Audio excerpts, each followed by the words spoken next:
When almighty Hollywood beckoned with millions, she sneered, "I wasn't born to carry baskets," and told the American moguls to go to hell. She brought live crocodiles to Cartier, demanding a necklace of 1,000 diamonds. She made her billionaire husband build a subway in Mexico City just because she hated traffic. At her own son's funeral, not a tear fell. "My tears belong to me," she declared. The world called her La Doña, the supreme general of cinema and the ultimate man-eater of the 20th century. But few know that this armor of arrogance and gold forged itself in the hell of domestic violence and poverty. Today, we'll dissect the anatomy of absolute female power and discover how María Félix carved out her heart to bring the patriarchal world to its knees. She didn't just enter a room. She stormed in like a gold-draped natural disaster. If you clicked on this title, you want to know the story of a woman who brought the patriarchal world to its knees without soiling the hem of her dress. You're here to understand the phenomenon of María Félix, La Doña, the supreme general of Mexican cinema. Get ready, this isn't just the biography of a beautiful actress. It's a hard, cynical, and incredibly instructive breakdown of how a seemingly weak woman built an impregnable fortress around herself so no one could ever hurt her again. You'll see that the real María Félix was far more complex, terrifying, and majestic than her myth. Power isn't given, power is taken, and María Félix took it all. Act 1. Global Rejection. To grasp the true essence of María Félix, you must first understand the era she lived in. Picture the mid-20th century. Hollywood wasn't just a place on the map, it was Olympus, the pinnacle of the cultural food chain. For any actress from Latin America, Europe, or Asia, an invitation to Hollywood felt like touching the divine. It was the dream, worth betraying your homeland, changing your name, reshaping your face, and forgetting your native tongue. The expectations of the public and producers were simple. If Hollywood beckoned, you ran. You crawled on your knees, thanking fate. María Félix shattered this expectation to pieces. She became the only global actress who not only turned down Hollywood, but did so with such disdain, as if offered a rotten apple. This refusal became the cornerstone of her legend, proving that power is the ability to say no where everyone else says yes. In '46, the legendary American director Cecil B. DeMille, creator of epic blockbusters, decided he wanted the most beautiful woman in the world for his new film. It seemed like destiny handed her a golden ticket. But Maria, after reading the script, saw what all Hollywood producers saw in Latin women: the role of a sultry yet submissive savage, a beautiful piece of furniture for the white hero. They offered her roles as Indian women, dancers, passionate second-tier lovers. To Hollywood, she was exotic. To herself, she was a queen. María Félix's response went down in history. When offered yet another Jungle Girl role, she declared without blinking, "I wasn't born to carry baskets." And she added an even harsher line, still quoted as a model of self-respect. "I won't play turkeys," a play on words, refusing to play stereotypical roles in indigenous people in a degrading context. She knew well what Dolores Del Rio and Lupe Velez, her compatriots, had done. They went to Hollywood and got stuck in the Latin Spitfire mold. Maria decided, better to be first in Mexico and Europe than second in California. She said, "In Mexico, I am Doña. In Hollywood, I would just be another pretty brunette. I'm not interested." This refusal was a strategically brilliant move, though it looked like a whim. María Félix used the principle of scarcity. The louder she said no, the more they wanted her. She flipped the power dynamic. Usually actors need producers, but Maria made producers need her. She didn't just refuse, she humiliated them with her terms. When Hollywood agents tried to drown her in money, she replied that her time was worth more than their budgets because she spent it living, not servicing their fantasies. She worked in France, Spain, Italy with Jean Renoir and Louis Buñuel, showing Hollywood, "Look, I'm a global star without your blessing." This created a unique precedent. She proved you could build a global personal brand by completely ignoring the industry's main power center. She made Hollywood respect her precisely because she didn't need it. Here's the first lesson from La Donna. Your value in others' eyes is defined by what you're willing to refuse. Agreement makes you convenient. Refusal makes you valuable. María Félix didn't go to Hollywood not because she feared failure, but because her ambitions soared higher than being a pretty decoration. She wanted to be the main character in her life, not a sidekick in someone else's script. But where did this steely confidence come from? How did a young woman from the Mexican provinces find the courage to tell millionaires and moguls to go to hell? The answer lies not in her strength, but in her deepest wound. To understand how she became so unbreakable, we need to go back to when she was weak, humiliated, and utterly powerless. To the moment her hatred was born. Do you think she was born a predator? No, she was forged into one in the hell of her first marriage. The next act of our story is the bloody foundation of her character. We head to Guadalajara to see how a battered girl becomes a monster that will devour every man in her path. Act 2. Guadalajara and First Blood. There's a dangerous myth that strong women are born, not made. That María Félix entered the world with a cigar clenched in her teeth and a glare that could wilt flowers and make men pale. It's a lie. If the previous chapter on Hollywood showed us her triumph, this one reveals the price she paid for her ticket into that exclusive club. To understand the tyranny of María Félix, you have to see her as a victim first. Psychology teaches us, absolute control is always a reaction to absolute helplessness. La Doña wasn't a gift of nature. It was an armored suit forged in the fires of humiliation to protect the soft, bleeding body hidden inside. Without this story, her biography is just a fairy tale about a lucky beauty. With it, it's a chronicle of survival. It all began in the city of Guadalajara in 31. Maria was just 17. She was dazzlingly beautiful but utterly naive. Trying to escape a strict father who kept her under an iron grip, she made the classic mistake. She married the first man who promised her freedom. Her choice was Enrique Alvarez Alatorre, a cosmetic salesman, a man from respectable society. But instead of freedom, Maria found herself in a new, much tighter cage. Her first marriage became a textbook case of domestic tyranny. This wasn't a story of beatings, though rumors varied, but of total psychological destruction. Her husband locked her within four walls. He forbade her to speak to strangers, forbade her to step outside without an escort, forbade her to have her own opinion. He methodically drilled into her that she was a stupid, worthless doll whose only purpose was to adorn his life and keep silent. The breaking point came when Maria realized she was losing her mind. She looked in the mirror and saw not a future legend, but a shadow. And then she did the unthinkable for Catholic Mexico in the 30s. She filed for divorce. Guadalajara's society, hypocritical and puritanical, immediately boycotted her. A divorced woman was considered fallen, tainted. But the worst blow came from her ex-husband. Using his connections and the fact that Maria didn't have a peso to her name, he took away her only son, Enrique Alvarez Felix. He literally tore the child from her arms and took him away, declaring that a whore can't raise a son. Maria was left alone. No money. No family. Her father cursed her for the divorce. No child, and no future. It was at this point of absolute zero, on the cold floor of an empty apartment, that the naive girl Maria died. In that moment, she made a terrifying vow that would define her entire life.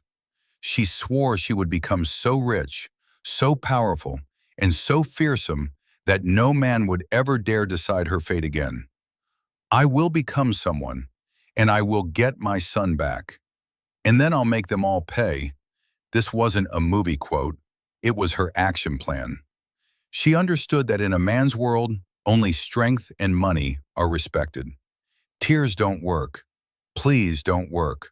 Only a boot on the throat works.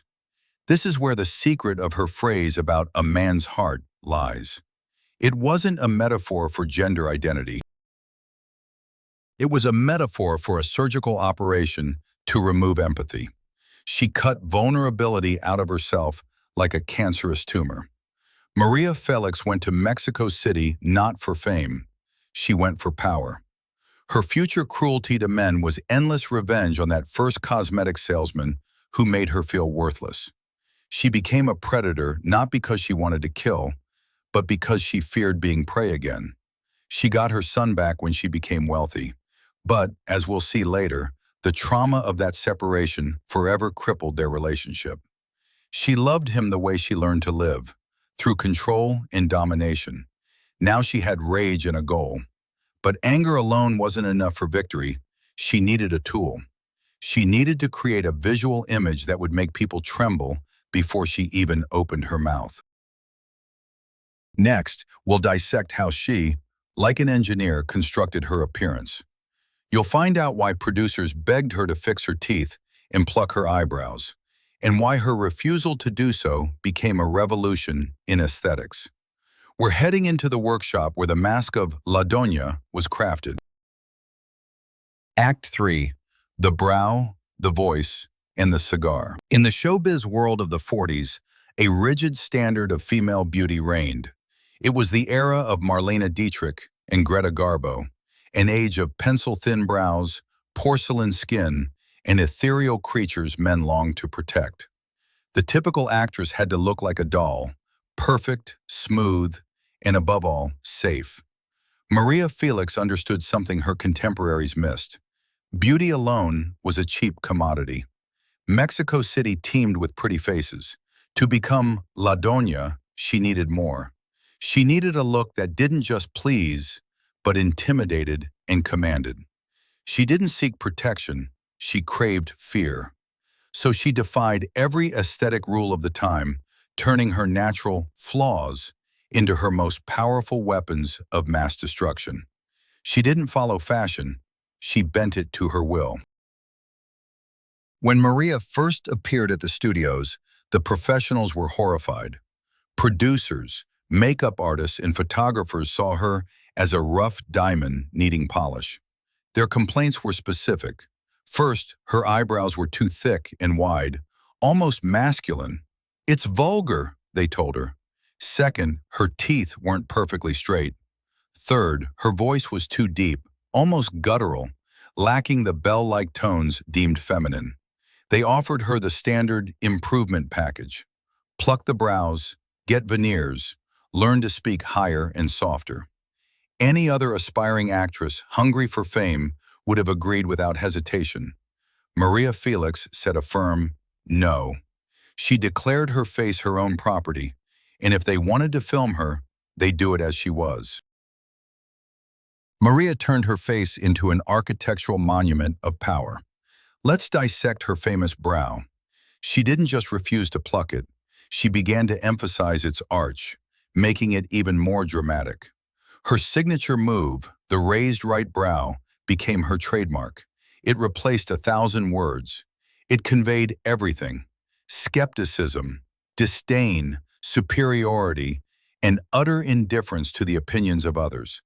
With one brow movement, she could crush a man's ego without uttering a sound. It was a visual code of dominance. Now, about her voice. Instead of trying to sound sweet, María worked on lowering her pitch. She smoked strong cigars not just for pleasure, but to add a rasp and velvet weight to her voice. She learned to speak slowly. Psychologically, it's a powerful tactic. Servants speak quickly, trying to get everything out before they're silenced. Queens speak slowly, knowing they'll be heard. Her voice sounded like a verdict beyond appeal.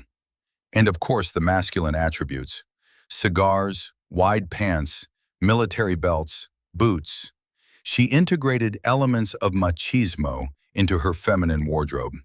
But the paradox was that in men's clothing, she looked even more sensual. She seemed to say, I can play on your field, by your rules, and still win. She claimed the right to male pleasures and male freedom while remaining incredibly desirable. María Félix taught the world a lesson in personal branding half a century before the term existed. She understood, flaws are what make you unique. If she'd listened to producers and plucked her brows, she'd have been just another pretty face in old black and white films. By leaving everything as it was and elevating it to a cult, she became an icon. Her face became a mask behind which she hid her fears. The more aggressive the makeup, the higher the brow, the safer she felt. She created the image of a woman too intimidating to approach because she knew those who are feared aren't subjected to violence. Now she had armor. She wielded a sword in the form of her voice and a shield in the form of disdain. But every weapon needs a trial by fire. She needed a worthy opponent. She needed a man who was a legend himself, so that by defeating him, she could claim his power. The next act is the story of how she consumed Mexico's greatest composer. Agustin Lara thought he'd found a muse, but he didn't know he'd brought a dictator into his home. Act 4. Men as accessories. In the classic patriarchal script, a woman aiming for the top uses a man as a ladder. She finds a powerful patron, clings to his arm as he opens doors for her, and maybe ends up as his shadow. María Félix tore that script to shreds. She wasn't looking for patrons, she was hunting trophies. To cement her status as a goddess, she needed more than just a wealthy husband. She needed someone who held the nation's soul. In the Mexico of the 40s, that man was Agustin Lara, the greatest composer, creator of timeless songs, a living legend. He was the musical voice of Latin America. The union of María Félix and Agustin Lara wasn't about love. It was a showcase of her predatory power. A perfect case of how María consumed the greatness of her partners, claiming it as her own. She didn't want to be the wife of a genius. She wanted the genius to work for her immortality. Their marriage in 45 shocked the public. It was a classic Beauty and the Beast tale. María was at the peak of her physical beauty, perfect, statuesque, untouchable. Agustin Lara was much older, thin, sickly, with a deep scar across his face, a souvenir from a jealous woman in a brothel in his youth. People whispered, what did she see in him? The answer was simple. She saw a pedestal. Agustin was madly in love, obsessed with her. María allowed herself to be loved. In their relationship, she immediately took the dictator's role. If her first marriage was a cage, now she held the leash of the country's most famous man. She openly said she married him not out of passion, but because he was the only one who could intellectually match her, and who was willing to fulfill her every whim. The climax of their relationship, and the ultimate proof of her consumer attitude towards her husband's talent, was the creation of the song María Bonita, Beautiful Maria. This love anthem, still sung in serenades worldwide, wasn't born from a romantic, moonlit impulse. It was born from fear and an attempt to make amends. The story goes that after one of their fights, when María, in a rage, threatened to leave, Agustin sat at the piano. He knew that ordinary apologies or diamonds wouldn't cut it. Her pride demanded something grander. He had to give her eternity. He wrote, remember, in Acapulco, María Bonita, Maria of my soul. When he played her the melody, Maria's anger turned to grace. But look at how she treated it. To her, this great song was like a successful selfie. She accepted this masterpiece as a given, a tribute a vassal pays to his queen. Later, when their marriage began to crumble due to Agustin's raging jealousy, he even tried to shoot her in a fit of madness. María left him with chilling coldness. There's a legend about how she left their home. She didn't leave with one suitcase, crying in a taxi. No, she took everything: furniture, paintings, carpets. When Augustine returned home, he found empty walls and echoes. She took the material possessions, but most importantly, she took the song. After the divorce, Maria Bonita became associated solely with her, not him. She performed it, entered rooms to it, made it her personal anthem. Augustine Lara was left a broken old man, having written his best hit for a woman who destroyed him. Maria Félix showed that in relationships with great men, she played the role of a cultural black widow. She didn't kill them physically, but she drained their life force and talent to shine brighter. Marriage to Lara gave her intellectual weight. She stopped being just a beautiful actress. She became the muse of a genius. But unlike traditional muses who inspire and vanish, Maria made sure the genius became just a footnote in her biography. She proved that love for an alpha woman isn't the merging of two souls, but the annexation of a partner's territory. Augustine Lara was defeated. He was too weak, too old, and too sentimental for her. Maria needed a new challenge. She needed a man who embodied the essence of Mexican machismo, a man as arrogant and strong as she was. And fate brought her to Jorge Negrete. Their meeting didn't start with love, but with mutual hatred on a film set. It wasn't romance, it was a war of two superpowers, and it's this battle of titans we'll talk about in the next act. Act 5.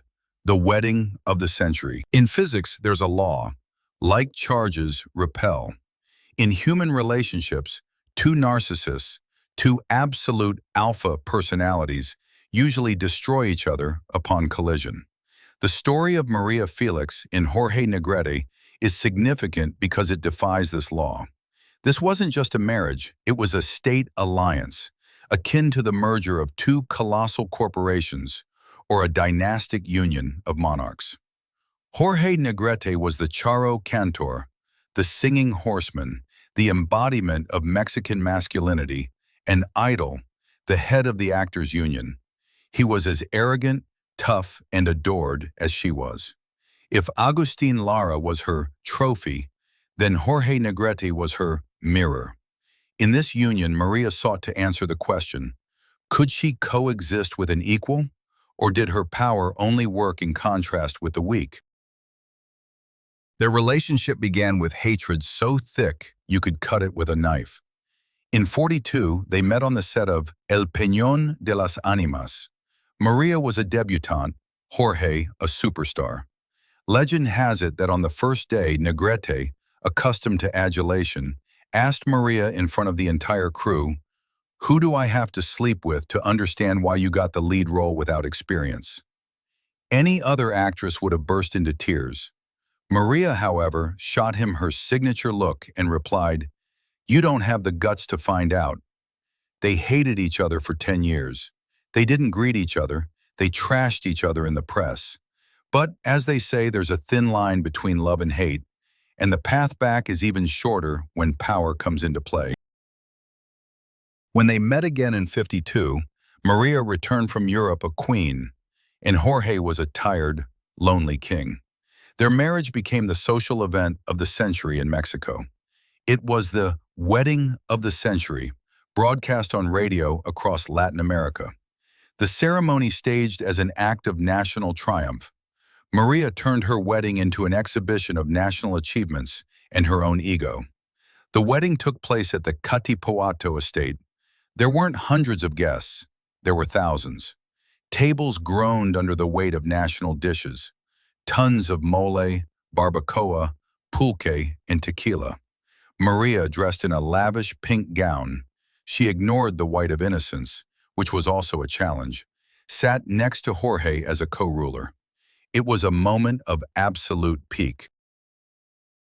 The two most beautiful and famous people in the country united. It seemed they would rule forever. But reality delivered a cruel blow, which paradoxically made Maria even stronger. Jorge Negrete was terminally ill. He had hepatitis C, which was destroying his liver. Their marriage lasted just over a year. In '53, he died in a Los Angeles hospital while Maria was filming in France. And here's where it gets interesting.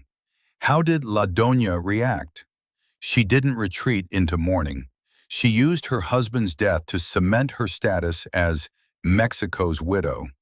When Negrete's body was brought to Mexico City, the funeral procession drew 500,000 people. Maria walked behind the coffin. But note the detail that shocked conservative society. At the funeral, she appeared not in a traditional dress and veil, but in men's trousers.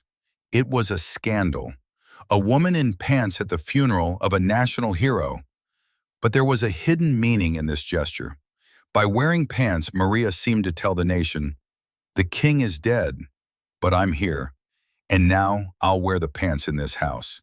I'm taking on his strength." She didn't allow herself to be pitied. She stood by the coffin with dry eyes, a stone face, straight as an arrow. Cruelty? Perhaps. But it was this inhuman resilience that transformed her from just a star into a mythical figure, beyond even the reach of a beloved's death. The marriage to Negrete taught Maria that even a union with an equal is doomed, because life is finite. Jorge's death was the final proof that relying on people is futile. People die, people betray, people fall ill.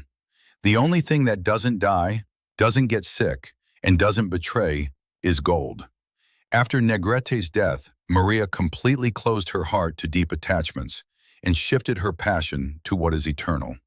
She began building relationships not with people, but with things. She decided that her best lovers would be Cartier diamonds and 18th century antiques. She realized, to be invulnerable, you must surround yourself with luxury that blinds the eyes. Her appetites became legendary, but one story stands out above the rest. The story of how she walked into a Paris boutique with a live predator to order the most extravagant piece in the history of jewelry. Next, we'll dissect how Maria Félix used money as a weapon and why her crocodiles became a symbol of her soul. Act 6. Cartier crocodiles and the language of luxury. Most folks buy luxury to impress others. It's just plain old bragging. But for Maria Félix, luxury served a different, almost therapeutic purpose. Remember that girl from Guadalajara, broke and belittled by her merchant husband? Maria spent the rest of her life making up for that time with manic grandeur. To her, diamonds, antique furniture, and gold weren't just adornments, they were fortress walls. She grasped a harsh truth. People betray, people age, people die, like Jorge Negrete. But gold stays the same. The carat of a diamond is the only constant in a chaotic world. Her relationship with Cartier wasn't a shopping spree. It was about crafting an exoskeleton of gems so no one could see her real skin. Maria Félix owned one of the world's most impressive jewelry collections. But she didn't buy off the shelf. She didn't need millionaire mass market. She needed unique totems. Her most famous, mythical commission was a necklace of 2 entwined crocodiles. Today it's a masterpiece of 20th century jewelry, but it's not the price, millions of dollars, that matters. It's the story of its creation. It was pure, distilled dominance over craftsmen and nature. In '75, Maria walked into Cartier's flagship on Rue de la Paix in Paris. She carried a small jar, or an aquarium, depending on who you ask. The staff froze. Maria placed the jar on the glass counter. Inside swam a live baby crocodile. She looked at the stunned jewelers and in her low, commanding voice said, "I want you to make me a necklace that exactly replicates this creature. And I suggest you hurry because it's growing fast." It was a challenge. Cartier's craftsmen worked for months. The result exceeded all expectations. They created 2 crocodiles that could clasp into a necklace or be worn as separate brooches. The first crocodile was yellow gold, set with 1,029 fancy yellow diamonds. The second was white gold, adorned with 1,060 emeralds. The reptile's eyes were rubies. But why a crocodile? Why not a swan, a panther, Cartier's symbol, or a flower? The choice of animal was pure psychology. A crocodile is an ancient predator.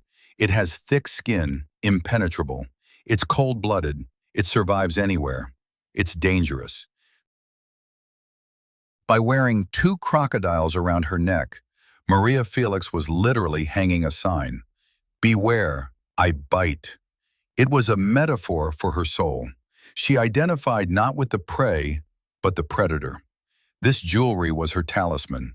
Cold stones warmed her better than a man's embrace. In the end, this obsession with things led to a paradox. Maria became a servant to her possessions.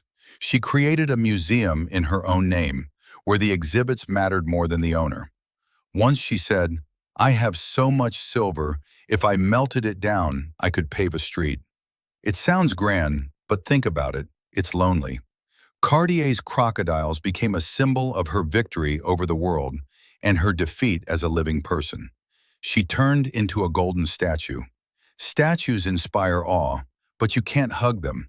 They're too cold and hard. Now that we've seen her armor, we need to see her in battle. A hero's true greatness is measured by the size of their villain or rival. In Mexico, there was only one woman whose light could rival Maria's shine. That was Dolores del Rio, an aristocrat, a lady, the complete opposite of wild Maria. Their clash was inevitable. It was a battle of two archetypes, saint versus sinner. In the next act, we'll dissect their legendary rivalry and find out how Maria used the film Cucaracha to destroy the good girl image once and for all. Act 7. The Great Rivalry, Saint versus Sinner. In any epic tale, a hero needs a counterpart. Batman has the Joker. Mozart had Salieri. And for María Félix, Dolores del Rio was essential. Dolores was everything Maria wasn't and refused to be. Dolores del Rio was the first Latin American star to conquer Hollywood back in the silent film era. She embodied aristocracy, elegance, gentleness, and proper femininity. She was a lady with a capital L, flawless, polite, with perfect manners, a representative of the old Mexican elite. María Félix, on the other hand, was a hurricane, a destroyer, a woman who cursed, carried guns, and looked down on the elite. Their rivalry wasn't just a battle between two actresses for box office supremacy. It was a clash of ideologies, two ways for a woman to exist in the world. The question was stark. Who would win?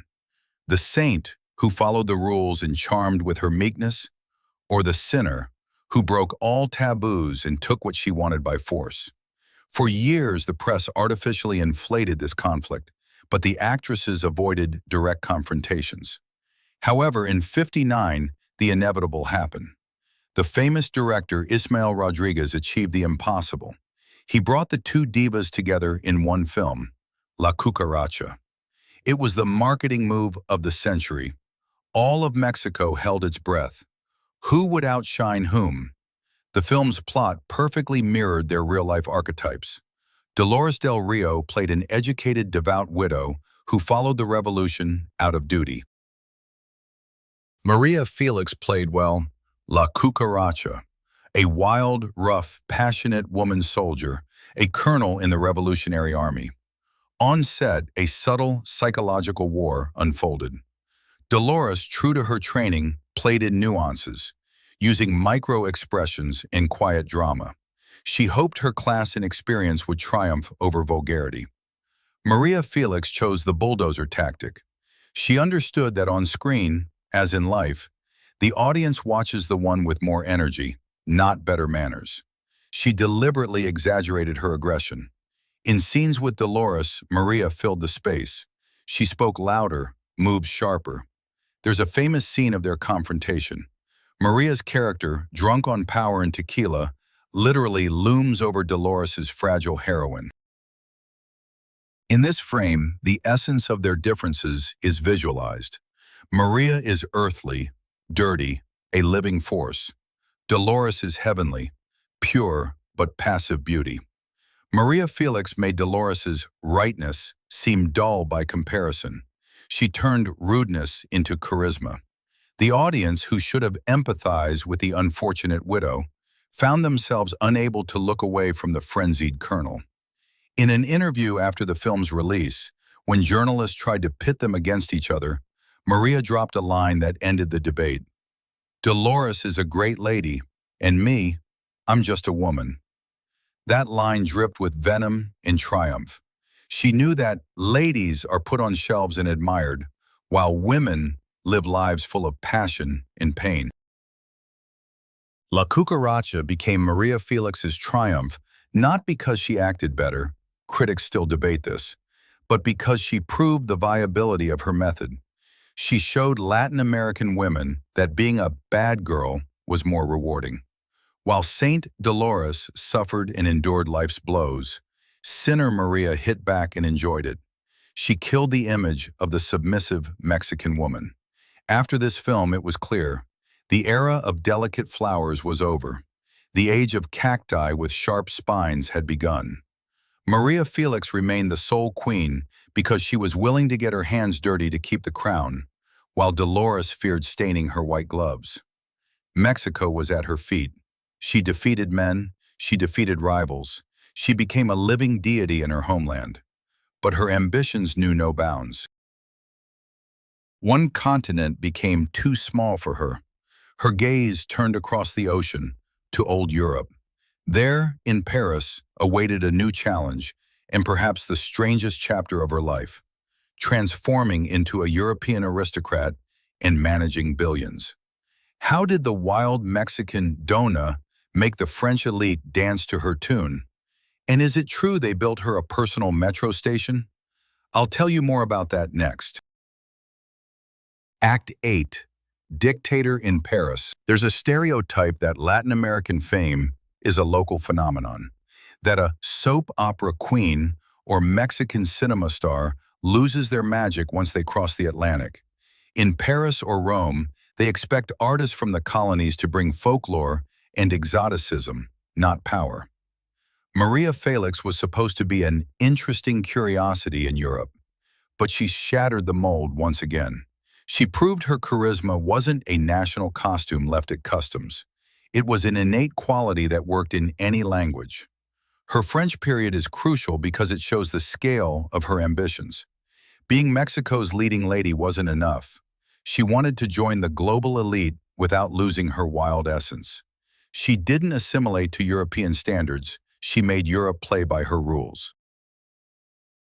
In 1956, already an icon, Maria married for the fourth, and perhaps most financially successful, time.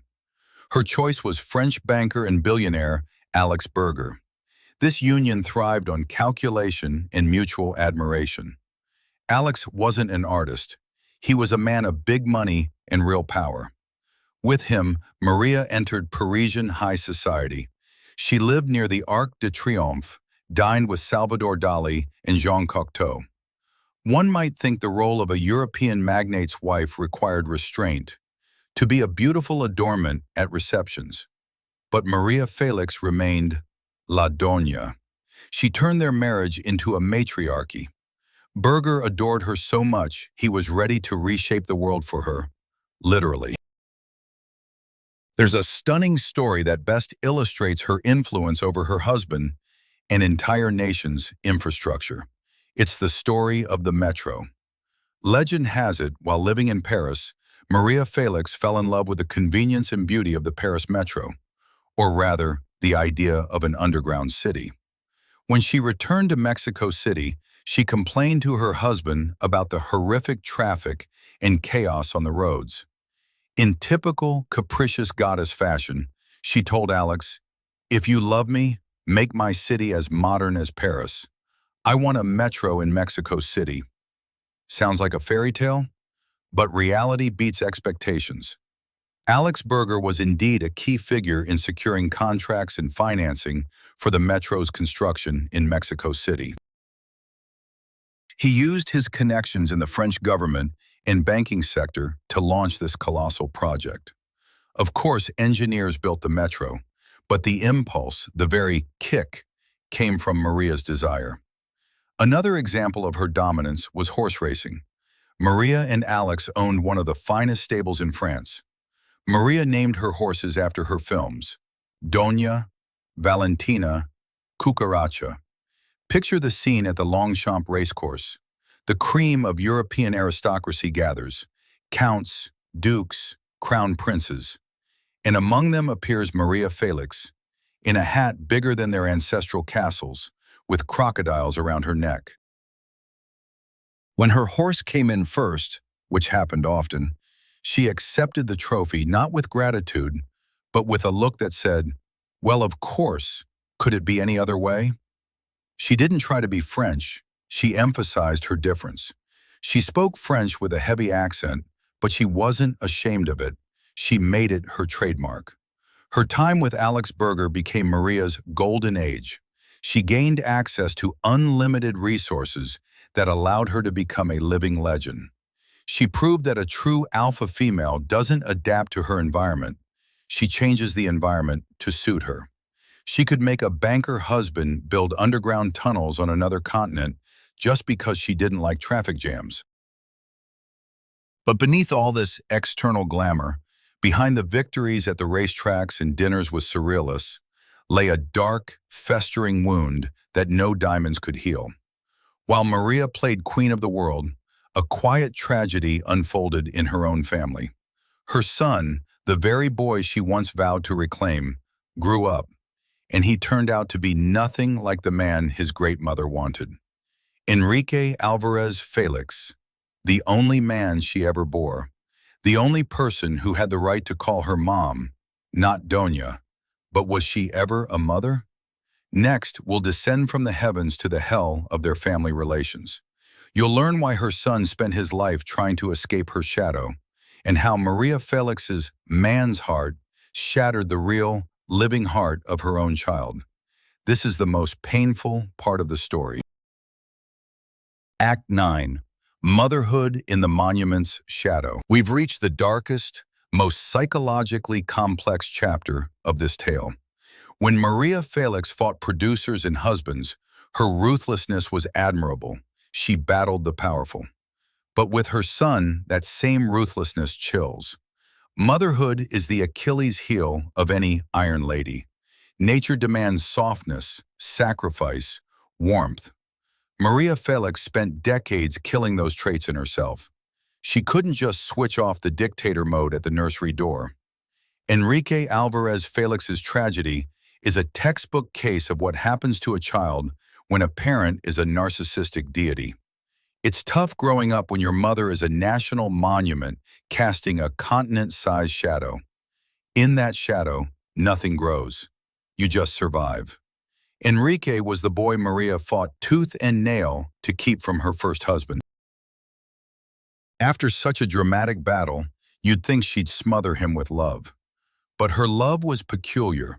She sent him to the best boarding schools abroad, in the United States, Canada, France. She gave him the finest education money could buy, but not her presence. She built her career while he grew up among strangers, receiving expensive gifts and demanding letters from mom. Enrique grew into a handsome, intelligent, refined man. He became an actor, finding success in Mexican telenovelas. But he carried a crushing burden all his life. He was Maria Felix's son. Maria wanted him to be her continuation, a strong, tough, dominant macho. She wanted to see Jorge Negrete in him. But Enrique was different.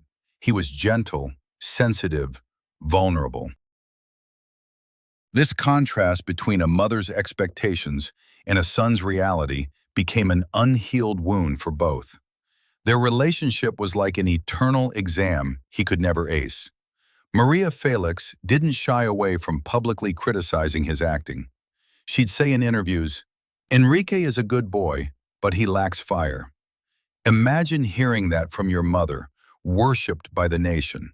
There are countless accounts of how she overshadowed him with her energy. In her presence, a successful man in his 40s turned into a timid schoolboy. She controlled his life even from afar. But the most harrowing moment came not in life, but in death. In '96, Enrique died suddenly of a heart attack. He was only 62. Maria outlived her child. La Doña's reaction to her son's death was the pinnacle of her stoicism, bordering on inhumanity. When journalists surrounded her at the funeral, expecting a grief-stricken old woman, they saw a statue. Maria was impeccably dressed with perfect makeup. She didn't shed a tear in public. She uttered a chilling phrase, "I won't cry for the public's amusement. My tears are mine."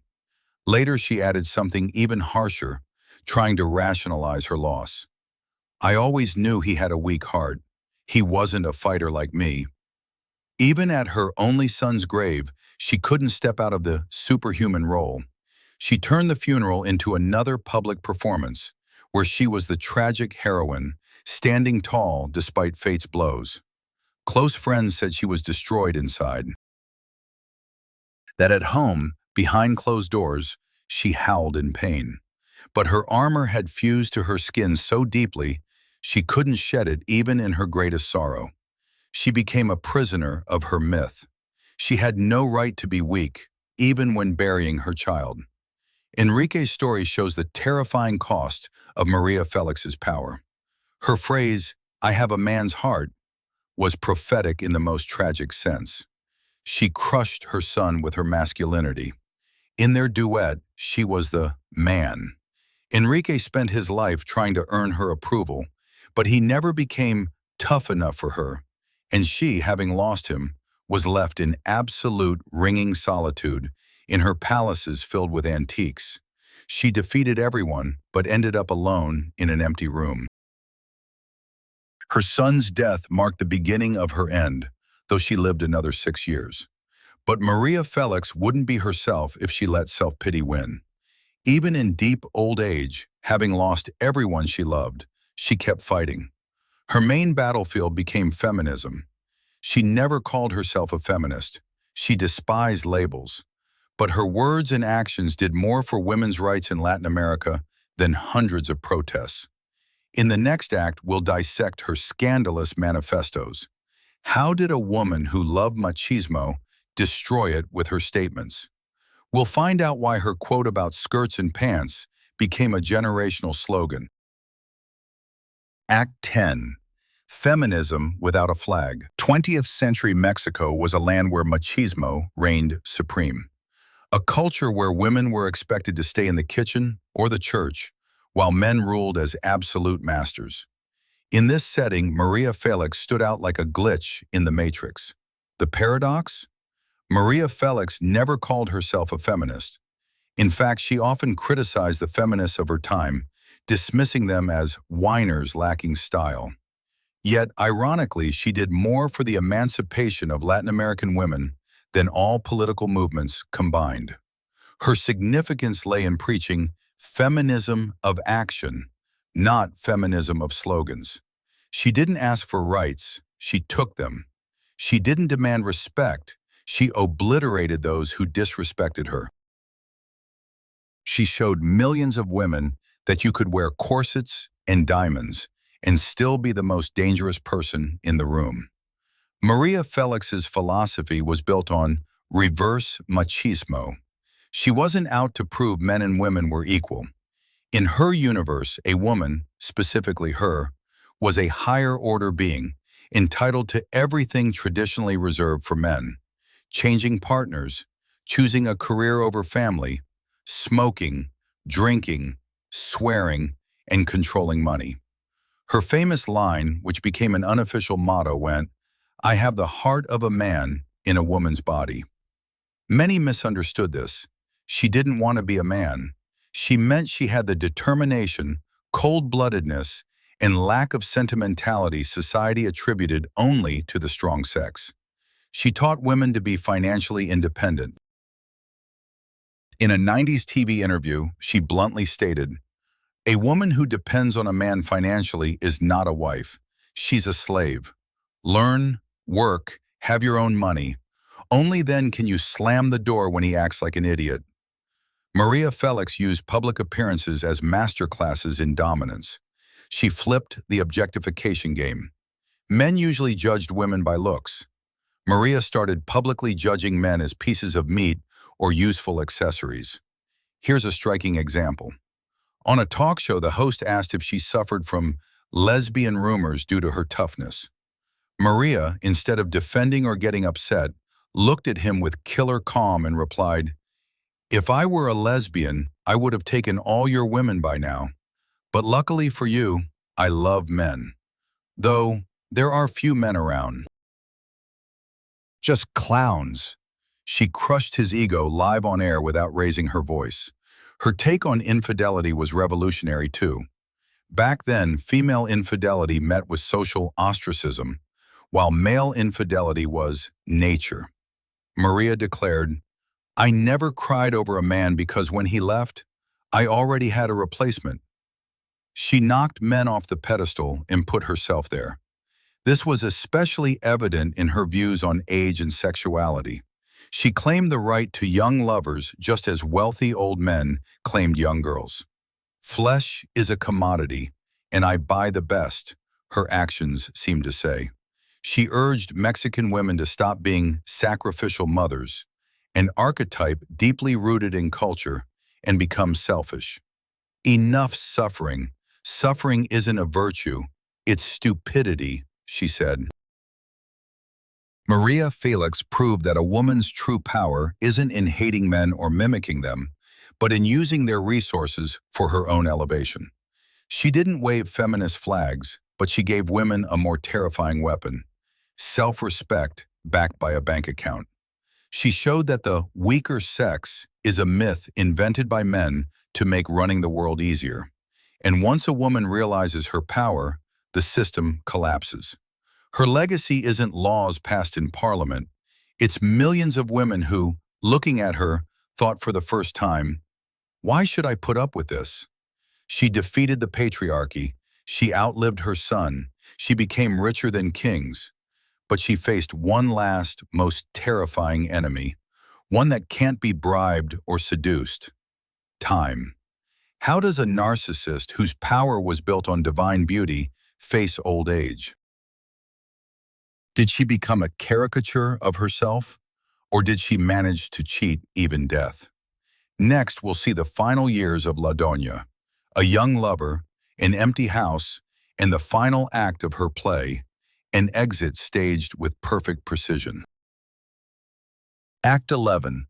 Refusing to fade away. For any woman whose power rests on dazzling beauty, aging isn't just a natural process, it's a personal apocalypse.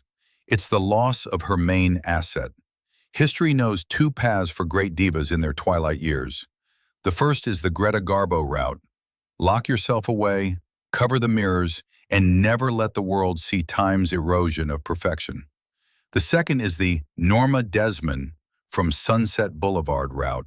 Madness in the desperate attempt to play young, inviting pity. María Félix, true to her rebellious nature, chose a third, entirely unique path. She refused to age by the rules. She decided that if her face bore the marks of time, she'd just cover them with more gold and even bolder behavior. This phase of her life is crucial because it shows that charisma is the one thing gravity can't touch. At 80, María Félix remained as intimidating and captivating as she had been at 30. She transformed her old age into a final, grand spectacle. In her later years, while her peers knitted socks for grandchildren, which she didn't have, as her only son died childless, María Félix embraced a new favorite. He was a French artist of Russian descent, Antoine Sapov. The age difference spanned decades. The gossips whispered, "She's lost her mind, she's buying love." But Maria didn't care about the rumors. Antoine was needed not just as a man, but as a mirror. He painted her portraits. On his canvases, she remained eternally young, adorned in Indian feathers or royal robes. She appeared in public well into her 80s, and these weren't quiet outings. They were grand entrances. Bright makeup, enormous hats, pounds of jewelry. She didn't try to look young by wearing miniskirts. She chose the image of an eternal mummy, a majestic relic worth more than all the young starlets combined. Her interviews in the 90s were a masterclass in maintaining dignity. When journalists hinted at her age, she struck first. In the legendary marathon show with Veronica Castro, La Movida, in 1991, Maria held the audience spellbound for hours. She sat in her chair like a throne. She drank champagne, smoked, and told stories of how she humiliated presidents and billionaires. The same devilish fire burned in her eyes. She said, "I was very beautiful." But beauty fades, style remains. I won't be remembered for being beautiful, but for being a personality. She didn't evoke pity. An old woman who evokes pity is a defeat. Maria inspired awe. People looked at her as a living monument of history. She seemed immortal. But she saved her most incredible trick for the finale. Even her death was orchestrated with the precision of a Hollywood script. She died on April 8, 2002. On that same day, April 8th, she was born. She left this world exactly on her 88th birthday. The odds of such a coincidence are minuscule. It was seen as a mystical sign. María Félix didn't just die, she completed the cycle. She closed the door behind her exactly when she wanted. She died in her sleep, in her bed in Mexico City, surrounded by her paintings, silver, and memories. No suffering, no hospitals, no humiliating frailty. She simply decided the show was over and turned off the lights. Dying on her birthday was the final proof of her total control over reality. Ordinary people die chaotically. Goddesses leave on schedule. María Félix defeated time, turning her life into a perfect geometric figure, a closed circle. She left no biological heirs, but she left behind a legend that grows louder every year. She departed without asking for forgiveness or regretting anything. As she loved to say, "I don't regret my mistakes, I only regret the sins I didn't have time to commit." The show is over. The curtain has fallen, but the echo of her voice still resonates. We've dissected her life piece by piece, from a humiliated girl to an all-powerful idol. We've seen the price of her armor, but what's the main takeaway from this story? Was this absolute power worth the loneliness she found herself in at the end? In the final part, we'll sum it up and answer the main question. Who truly won this battle? The woman Maria or the myth La Doña? And why is her philosophy more relevant today than ever? We've traveled a long road from Guadalajara to Paris, from humiliation to absolute power. Now it's time to piece together this complex puzzle and see the full picture. The story of María Félix isn't just an actress's biography. It's a survival guide in a world that's set against you from the start. Many try to mimic her style. They buy big jewelry, practice raising an eyebrow, toss out bold remarks. But they only copy the facade. They miss the essence. The essence of La Doña isn't about being a diva. It's about having an unshakable belief in your own worth, even when the world tries to prove otherwise. María Félix left behind millions, a collection of Diego Rivera paintings, and empty palaces. But her true legacy is a shift in mindset. She was the first woman in the Spanish-speaking world to dare say, "I love myself more than I love you." In a Catholic culture where a woman is first and foremost a sacrificial mother and obedient wife, this was blasphemy. For modern women, it became liberation. She proved that selfishness can be a form of self-preservation. That ambition isn't a vice, but fuel. Yet in admiring her, we must be honest. Reality beats expectations, and this reality is bitter. María Félix defeated all her enemies, But the price of victory was monstrous. She turned herself into a fortress without windows or doors, a fortress no one could storm to hurt her, but also one she couldn't leave to embrace anyone. She traded warmth for gold, love for worship, family for fans. Was she happy? In the conventional sense, unlikely. In her own understanding, absolutely. She chose power over happiness and never regretted the deal. Her life teaches us a crucial lesson. You can become invincible if you kill the need for approval and fear of loneliness. If you're willing to become a monster for freedom, no one can chain you. María Félix wasn't a saint. She was egocentric, ruthless, narcissistic. But that's why we can't look away. In a world full of fake humility and false smiles, her honest arrogance is like a gulp of icy water. She didn't play the role of a strong woman. She became a force respected by presidents, artists, and billionaires. She left undefeated. Time took her body, but couldn't destroy her myth. And today, decades later, when someone tries to put a woman in her place, the shadow of María Félix rises behind her, eyebrow arched, whispering, "Your place is wherever you want it to be, and if they don't like it, buy the house and kick them out." You've just seen the story of a predator woman. María Félix conquered the world with aggression. She broke men, humiliated producers, and wielded her power like a sword. It was the power of hot blood. But there's another, far more chilling way to become an immortal icon, the way of cold steel. What if I told you another great diva of the 20th century wasn't born a goddess, but assembled herself piece by piece, like Frankenstein? María Félix was born beautiful. The next heroine pulled out her molars to get hollow cheeks. She used medical tape to stretch her skin over her skull until it bled. And in the end, she voluntarily sealed herself in a room for 12 years, turning her bedroom into a crypt full of filth and empty bottles, just so the world wouldn't see her age. María Félix fought the world. Marlene Dietrich fought her own biology and lost. Want to uncover the terrifying anatomy of the Blue Angel?